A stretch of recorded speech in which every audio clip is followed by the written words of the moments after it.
अस्सलाम वालेकुम दोस्तों, क्या हाल है? मेरा नाम असद है और आप देख रहे हैं फ्रेग्रेंस हाउस। उम्मीद करता हूँ आप सब खैरियत से होंगे। आज की वीडियो में हम डिस्कशन करेंगे कि किसी भी फ्रेग्रेंस की सियाज और लास्टिंग के बारे में। सियाज क्या होता है? मैं आपको कोशिश करूँगा, वीडियो थोड़ी-सी लंबी हो सकती है लेकिन मैं कोशिश करूँगा इसको समेटूँ और मेरी कोशिश होगी कि आसान से आसान अल्फाज में आपको समझा दूँ। अ, सियाज को कहते हैं किसी भी परफ्यूम का या किसी भी फ्रेग्रेंस का एक आपके गिर्द फैलना, कि वो कितना दूर तक का एक सर्कल बनाती है या एक क्लाउड बनाती है। आप जहाँ से गुज़रे हैं, आपको वो जिस तरह कहते हैं ना कि भई यहाँ से कोई बंदा गुज़रा था, खुशबू आ रही थी, उसको सियाज कहते हैं। या ऐसे कहते हैं कि हम वहाँ से गुज़रे थे तो बड़ी खुशबू आ रही थी, इसको सियाज कहते हैं। मोटी सी बेसिक सी तो बात तो ये होगी। अब इसकी कुछ कंडीशंस भी हैं। बहुत बाज़ का तो बहुत अच्छा सियाज भी मिल जाता है और बाज़ का बिल्कुल नहीं मिलता। इसकी क्या वजह होती है? बहुत अच्छा स्याज तो इस वजह से मिल जाता है कि एक तो फ्रेग्रेंस के इंग्रीडिएंट बहुत से अच्छे हों और दूसरा आपके पल्स पॉइंट्स पे लगी हो। परफ्यूम के अंदर अतर की नहीं मैं बात कर रहा हूँ। परफ्यूम के अंदर जो परफ्यूमर अल्कोहल होता है वो आपकी बॉडी टेम्परेचर के ऊपर हीट होना शुरू होता है, जो कि किसी भी फ्रेग्रेंस को कैरियर का काम करता है या किसी भी फ्रेग्रेंस के लिए कैरियर का काम करता है कि वो जब इवेपोरेट होता है, जिस तरह पेट्रोल इवेपोरेट होता है, अल्कोहल इवेपोरेट होता है या ऐसे कह लें कि जो परफ्यूमर अल्कोहल होता है वो आपकी बॉडी के टेम्परेचर के ऊपर हीट होना शुरू होता है। जब वो हीट होता है तो वो फैलता भी है। वो परफ्यूम का सियाज भी बनाता है। मुझे जो मेरा पर्सनल एक्सपीरियंस है, हमने पाकिस्तानी ब्रांड्स के बारे में नहीं कह रहा लेकिन कुछ इंटरनेशनल ब्रांड्स की फ्रेग्रेंसेस के बारे में। हमारे यहाँ मोटा सा एक कॉन्सेप्ट है कि हम धूप में निकलेंगे या गर्मी में निकलेंगे तो हमारा जो है ना ये जो फ्रेग्रेंस है वो ख़त्म हो जाएगी, उड़ जाएगी। तो मेरा नहीं ख़्याल कि ऐसा भी है, क्योंकि हमारी बॉडी क्या है, होता है ऐसा, ये कॉन्सेप्ट भी है लेकिन कुछ कंडीशंस ऐसी होती हैं कि आपकी बॉडी जब हीट होना शुरू होती है वर्क के दौरान या गर्मी में या बाहर आने-जाने से या वॉक करने से या चलने-फिरने से या आप धूप में कहीं निकले हैं तो आपकी बॉडी हीट हो रही है, तो वो एक मिज़ाज बेहतर भी हो जाता है। और कुछ कंडीशंस ऐसी होती हैं कि क्लाइमेट की कंडीशंस ऐसी होती हैं जिसमें सियाज वीक हो जाता है, बिल्कुल ही नहीं आता। मैंने एक फ्रेग्रेंस है इसको बहुत अच्छे सियाज, बहुत लाउड प्रोजेक्शन जिसे कह लें या सियाज कह लें, उसकी फ्रेग्रेंस को मैंने एक ऐसे कमरे में स्प्रे किया जो बिल्कुल बंद था चारों तरफ से और उसमें हवा की क्रॉसिंग भी नहीं थी।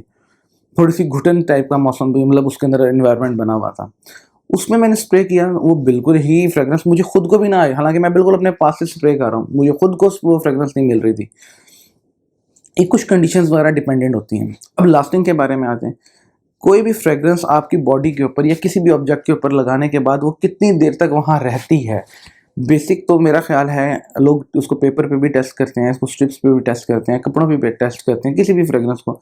लेकिन मेरा ख़्याल है कि जो असल मज़ा होता है ना वो आपकी बॉडी के ऊपर ही आता है। वो एक थोड़ा-सा अपने फेजेज़ को भी चेंज करना शुरू करती है, अच्छे तरीके से चेंज करती है। और दूसरा उसमें आपको एक्चुअल उसकी परफ़ॉर्मेंस मिलती है कि आपकी बॉडी पे वो कितनी देर लास्ट करती है। देखिए हमने कपड़े लगा के उतार भी देते हैं, स्ट्रिप लगा के पॉकेट में भी डाल लेते हैं, गिर भी जाती है, फेंक भी देते हैं, उसका क्या फ़ायदा जब तक आपकी वो बॉडी पे सही मज़ा नहीं दे रही। तो मेरी मेरी अपनी ओपिनियन है कि असल किसी भी फ्रेग्रेंस की जो लास्टिंग है वो आपकी बॉडी के ऊपर महसूस होती है। अ, जो अब लास्टिंग के अंदर कुछ फ्रेग्रेंसेस मैंने बल्कि आपको एक पिछली वीडियो में बताया था कॉन्सन्ट्रेशंस वाली में कि ईडीटी की जो परफॉर्मेंस होती है वो ईडीपी से बहुत ज़्यादा बेहतर हो जाती है। अब वो क्यों बेहतर होती है? इंग्रीडिएंट्स की वजह से। अगर आपने कोई वुडी टोन्स या स्पाइसी टोन्स की फ्रेग्रेंस है और वो ईडीटी कंसंट्रेशंस के अंदर है और अगर वही कोई फ्रेग्रेंस ऐसे कर लें कि एक्वेटिक टाइप की फ्रेग्रेंस है या फ्रूटी टाइप की फ्रेग्रेंस है और वो ईडीपी परफॉर्म मतलब कंसंट्रेशंस के अंदर है तो दोनों की परफॉर्मेंस का फ़र्क आ जाएगा। स्पाइसेस टाइप के नोट्स या वुडी टाइप के नोट्स जो हैं वो ज़रा ज़्यादा लास्ट कर जाते हैं। बल्कि मैं आपको एक और लास्टिंग के बारे में छोटी-सी ना गाइडेंस दे दूँ, क्या होता है? बातों से बातें निकलती रहेंगी लेकिन मेरी कोशिश होगी वीडियो को अगेन समेटूँ। एक मोटा-सा आपको जर्नल सा तरीका बता दूँ, ये मेरी अपनी ओपिनियन है। मैंने अपने एक्सपीरियंस के अंदर ना मैंने इसको टेस्ट किया है, मतलब मेरा एक्सपीरियंस ये है। वुडी टाइप के हमने हमारे यहाँ घरों में अगर लकड़ी का काम हो तो हम कहते हैं कि यार वो हमारे दादाजी ने करवाया था, हमारे अब्बा जी ने करवाया था। अब भी हमने लकड़ी को रंधा मरवाया या चिरवाया या इसको छिलवाया तो बड़ी खुशबू निकली है। इस टाइप की जो फ्रेग्रेंस है, लकड़ी की जो फ्रेग्रेंस होती है, वुड टाइप की जो फ्रेग्रेंस होती है, इनकी लास्टिंग ज़्यादा होती है, ये एक अरसा तक ठहरती हैं। जो नेचुरल टाइप में फ्रेग्रेंस ज़्यादा देर पर रहती है, जैसे लकड़ी की फ्रेग्रेंस, अरसे बाद दोबारा करें तो फिर खुशबू आती है। इस तरह अगर ये वुडी टाइप की फ्रेग्रेंस होगी तो लास्ट ज़्यादा करेगी। मसालों की खुशबू हम जिस तरह हम स्पाइसेस टाइप की टोन, अब आप ऐसा कर लें, इलायची जिस तरह मिसाल के तौर पे कार्डेमम होगी, उसको जब भी चबाएँ उसकी खुशबू आपके मुँह में आएगी। कितना अरसा बेशक पड़ी रहे, उसको फिर मुँह में खुशबू आएगी। इस तरह आप ऐसा कर लें, जायफल को कर लें, नटमेग जिसे कहते हैं, उसकी फ्रेगरेंस, उसका ऊपर वाला शेल जब वो तोड़ेंगे अंदर से, बेशक वो 1 साल पड़ा रहे, जब वो तोड़ेंगे फिर उसकी खुशबू आएगी। इस तरह स्पाइसेस की जो खुशबू होती है, इनकी जो नेचुरल टाइप के अंदर जो लास्ट ज़्यादा करते हैं या ज़्यादा देर पा वो रहते हैं, उस तरह उनकी खुशबुएँ भी ज़्यादा रहती हैं। अब फ्रूटी टाइप की खुशबू, मिसाल के तौर पे फ्रूटी टाइप की जो खुशबू है वो थोड़ा-सा टाइम के बाद वो गलना-सड़ना जैसे शुरू हो जाता है। इस तरह इनकी फ्रेग्रेंस का टाइम ड्यूरेशन भी कम होता है। फ्लोरल की जैसे खुशबू कह लें, फूलों की खुशबू कह लें, वो थोड़ी-सी फ्रूटी टोन से ज़्यादा लास्ट कर जाती हैं। इस तरह टाइप की ना जो खुशबुएँ होती हैं ना, ये इनकी परफ़ॉर्मेंस, अब आपको आइडिया हो गया होगा कि ये चीज़ें अपने इंग्रीडिएंट्स की वजह से लास्टिंग इनकी कम ज़्यादा होती रहती है। और अब जो बॉडी के ऊपर लास्टिंग का मसला आता है, कुछ दोस्त कहते हैं कि हमारे बड़ी वीक सी लास्टिंग मिली है और कुछ दोस्त कहते हैं कि हमें बहुत अच्छी लास्टिंग मिली है। अब इसकी क्या वजह होती है? स्किन की वजह होती है। अगर आपकी ड्राई स्किन है तो आपको परफ़ॉर्मेंस कम मिलेगी, और अगर आपकी ऑयली टाइप की या मॉइस्चराइज़ टाइप की मॉइस्चर टाइप की स्किन है तो आपको परफ़ॉर्मेंस ज़्यादा मिलेगी।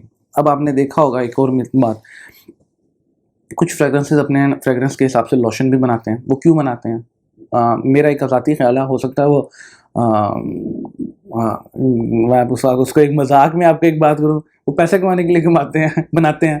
तो मेरा ख़्याल है, मैं एक मज़ाकिया बात की, बहरहाल वो क्यों बनाते हैं? वो उन लोगों के लिए बनाते हैं जिनकी बॉडी ड्राई है और वो फ्रेग्रेंस ज़्यादा देर तक लास्ट नहीं करती।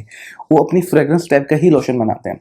अगर आपको ये मसला है तो आप किसी भी टाइप का मतलब लोशन ले लें या ग्लिसरीन ले लें, जो फ्रेग्रेंस से खाली हो, उसमें फ्रेग्रेंस ना हो, विदाउट एनी फ्रेग्रेंस हो, उसको आप लगा के उस पे फ्रेग्रेंस लगाएँ, लास्ट ज़्यादा करना शुरू कर देगी आपकी बॉडी पे भी। बहरहाल ये लास्टिंग के कुछ तरीके होते हैं, कुछ टेक्नीक्स होती हैं। परफ्यूम कहाँ लगाएँ? अपने पल्स पॉइंट्स पे लगाएँ, यहाँ लगा लें, यहाँ लगा लें, उसके अलावा गर्दन के पीछे लगा लें, जहाँ ये पल्स हैं, जहाँ ये नाड़ें ज़्यादा हैं, जिसे कहते हैं वेन्स ज़्यादा है, जहाँ ब्लड का फ्लो ज़्यादा होता है। यहाँ अगर बॉडी हीट भी होती है तो स्याज उसका ज़्यादा मिलता है, उसके ऊपर मतलब आपको ना एक प्रोजेक्शन ज़्यादा मिलती है। बहरहाल मैं अपनी वीडियो को समेटता हूँ, क्लोज़ करता हूँ। मेरी इस ओपिनियन में अगर कोई चीज़ आपको चेंज लगती हो, मुझे ज़रूर कमेंट बॉक्स में बताइएगा, या आपका इनके बारे में क्या एक्सपीरियंस है इन बातों के बारे में, तो अपनी ओपिनियन को ज़रूर शेयर कीजिएगा कमेंट बॉक्स के अंदर। तो ये थी हमारी आज की वीडियो। चैनल को लाइक करें, शेयर करें, सब्सक्राइब करें। अपना ख्याल रखिएगा, मुझे दुआ में याद रखिएगा। अल्लाह हाफ़िज़।